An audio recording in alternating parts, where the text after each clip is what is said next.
இந்த புதிய நாளிலே ஆண்டவராகிய இயேசு கிறிஸ்துவின் நாமத்தினாலே உங்களை வாழ்த்துகிறோம். நியாயாதிபதிகள் 6ஆம் அதிகாரம் 12ஆம் வசனத்தில் கர்த்தர் சொல்லுகிறார், பராக்கிரமசாலியே, கர்த்தர் உன்னோடே இருக்கிறார். கிதியோன் சிறிய கூட்டத்தோடு நின்று கொண்டிருக்கிறார்.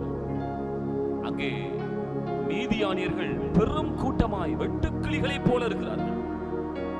இப்பொழுது ஆண்டவர் கிதியோனை பார்த்து சொல்லுகிறார், பராக்கிரமசாலியே, இந்த காலை நேரத்திலே உங்கள் பலவீனத்தை உணர்ந்து, என்னிடத்தில் என்ன படிப்பு, என்ன அனுபவம், என்னுடைய குடும்பத்தின் பின்னணி, என்னிடத்தில் என்ன உண்டு என்று உங்கள் பலவீனங்களை குறித்து நீங்கள் பலவீனர்களைப் போல நீங்கள் உணர்ந்து கொண்டிருக்கிற உங்களை பார்த்து ஆண்டவர் சொல்லுகிற வார்த்தை, பராக்கிரமசாலியே, கர்த்தர் உன்னோடு கூட இருக்கிறார்.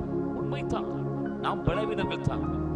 ஆனால் நம்மோடு கூட மகாபெரிய பலமுள்ள தெய்வம் இருக்கிறபடியால் நாம் பராக்கிரமசாலிகளாய் மாறிவிடுகிறோம்.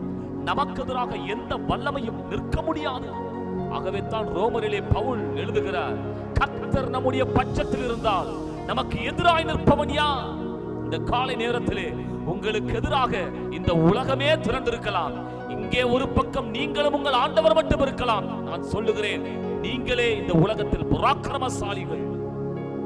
ஆம், நீங்களே பெரும் கூட்டம். கர்த்தர் உங்களோடு கூட இருந்து உங்களுக்கு யுத்தம் செய்து உங்கள் தலையை உயர்த்துவார். இந்த வார்த்தையை நம்புங்கள். இந்த வார்த்தையின்படியே கர்த்தர் நம்மை ஆசீர்வதிப்பாராக. ஆம்.